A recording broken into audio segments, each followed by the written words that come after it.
I wasn't having a breakdown, but also I was one mildly overcooked piece of toast away from snapping in half emotionally. You know that weird limbo where you're technically functioning, like going to work, replying to texts, making a home-cooked meal, but inside you're just a haunted skeleton in a hoodie whispering, "I'm fine." That was me, for like a month, maybe longer, definitely longer. Everything felt a little off, too quiet, too loud, my socks felt wrong, my coffee didn't hit right. Existence had the emotional texture of stale cereal, so I took a walk. Not for health, not for clarity. Honestly, just to avoid doing my laundry and confronting my inbox. I ended up in this tiny side street I'd never noticed before, and there it was, a cafe, tucked between two old buildings like a secret, the kind of place where the sign is hand-painted and slightly crooked, and there's always one guy sitting outside with a scarf and a dog that definitely has an Instagram.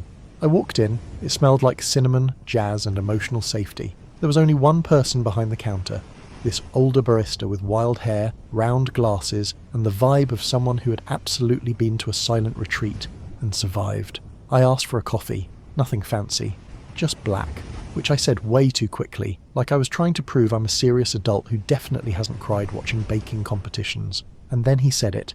Rough day? I froze, not because he was wrong, but because, yeah, that was it. That's all he said. No advice, no questions, just acknowledgement. He handed me the cup and said, "Here, on the house. You look like someone who needs to remember they're not alone." And I don't know what happened. Maybe I hadn't hydrated in 48 hours. Maybe the coffee was just that good. But I sat down, and something in me cracked open. Quietly, gently. I didn't cry. But if someone had said, "Are you okay?" in the wrong tone, I would have evaporated into mist. That cup of coffee didn't solve my life. It didn't pay my bills or clean my apartment or return my unread emails. But it did something bigger. It reminded me what kindness looks like when it doesn't need a spotlight. That barista didn't change my life with a big speech. He just noticed. And in a world where most people are too busy looking past you, being seen feels like a miracle. So now, when I see someone who looks a little bit haunted, I try to notice.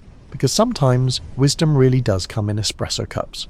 And sometimes the kindest thing you can do is just say, "Hey, rough day."